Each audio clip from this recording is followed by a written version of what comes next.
คลิปนี้จะมาถ่ายอ่าเบิ่งปลาพี่น้องปลานิล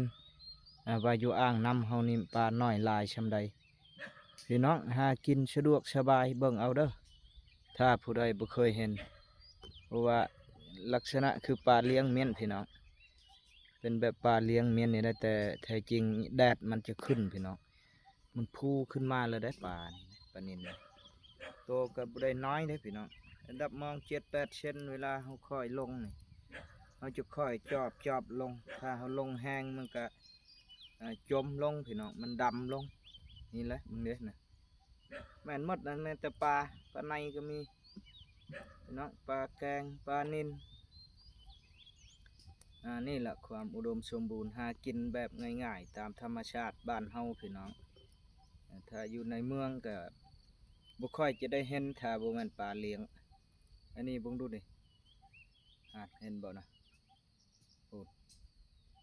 แต่ปลาเลยแหละแถวนั้นพี่น้องพูดนี่เฮาเข้าใกล้มันก็จะออกวังถ้าว่าเฮาบ่ติงมันก็จะเข้ามาอีกพี่น้องนี่เด้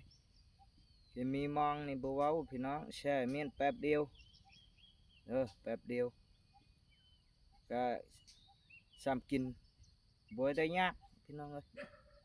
บ่ท่าได้ชื่อได้แลกดอกอยู่นี่อย่าค้ำอย่าขายมันก็พอได้อยู่นี่อุดปลานี่น้อยได้พี่น้องรุ่นพามือขึ้นไปปลาปุ่นปลานิลพร้อมปลาแกงปลาปากปลาข้อมีบดอยู่ดิเครื่องเว้นมันจะขึ้นมาหายใจพี่น้องพุ่นปอหลังมาผู้ปอนั่นมันจะลูกปลาแกงพี่น้องปลาชูดปอปลาปากพุ่นปอแต่ลูกปลาแกงบ่ได้ลูกแล้วพี่น้องปลาใหญ่แท้นี่ปลานิลปลาในลูกปลาในผู้เบิ่งเด้อสิชูมกล้องให้เบิ่งเด้อชูมกล้องก่อนชูมกล้องเข้าใกล้ๆก่อนพี่น้องให้พี่น้องได้เบิ่งชูมกล้องเข้าเห็นรถละเห็นบ่ดิแต่ลูกปลาในพี่น้องอันนี้นี่ลูกปลาในปนปลานิลตามป่าหญ้าอันน้ำนี่โอ้ลายมันเข้ามากินชะไลพี่น้องมันเข้ามากินไข่น้ำนั่น พูนอันนี้มันบ่ทันออกมาจากอันนี้ปลาหกนี่ถ้ามันออกมาจากนี่บัวนี่เห็นบ่นี่นี่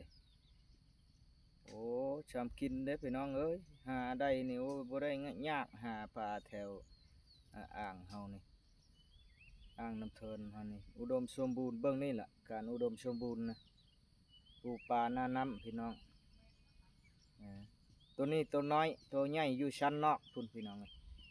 อยู่ชั้นตัวนอกพุ่นมาท่านขึ้นมาที่มีมองตกอ้อมนี่โอ้บัวนี่ตกอ้อมนอกพุ่นอ้อมไปพุ่นตีเลยพี่น้องเอ้ยเปื้อเลยแหละนี่มอง8 เซนนี่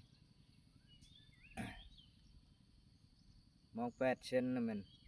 เรียบร้อยพี่น้องเอ้ยนี่นะปลาตัวน้อยđấyนี่đấyตัวพุ่นมันเจอพุ่นมันขึ้นไปกินสไลด์น้ำเบิ่งเอาแถวนะแถวนี้มีแต่ปลามันหุ่นน่ะโอ้ดูผู้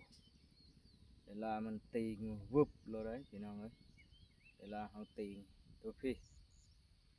แม่นมดนู่ผู้มันลอยมานู่นน่ะพี่น้องเอ้ยความอุดมสมบูรณ์บ่เว้าเลยปลากินนี่บ่ได้อึดบ่ได้ยากพี่น้องเบิ่งสิค่อยๆจอบลงกันจะถ่ายให้พี่น้องเบิ่งวันใกล้ๆอีกหน่อยหนึงนี่เห็นบ่นะโอ้ว้าวจะน้อยพูขึ้นมาอีกพี่น้องดำลงประมาณแป๊บนึงมันก็ขึ้นมาอย่างเก่าเพิ่งได้จะค่อยมาอยู่ในกระตอนี่กันอาจจะค่อยๆติงค่อยๆติงเด้อพี่น้องเด้อถ้าเราบ่ค่อยติงมันก็จะยินเสียงเฮาย่างมัน ไปโลดได้โอ้เอาบ่เว้าจนมืดพี่น้องเอ้ย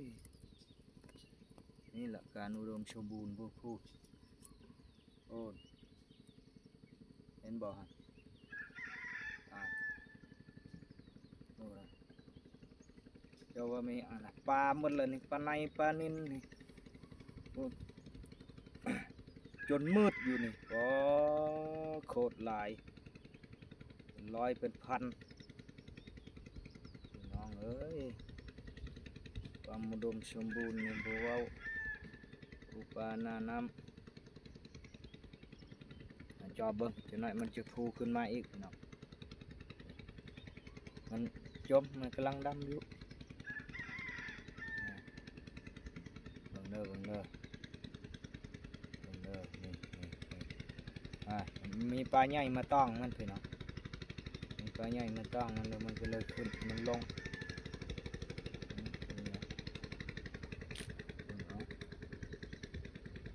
แป๊บนึงมันขึ้นมาอีกนี่แต่ตัวใหญ่โดนจะขึ้นพี่น้องดูนะลายหรือน้อยก็เบิ่งเอาพี่น้องเอ้ยก็ประมาณนี้พี่น้องคลิปนี้แล้วสิถ่ายภาพนิ่งให้เบิ่งอีก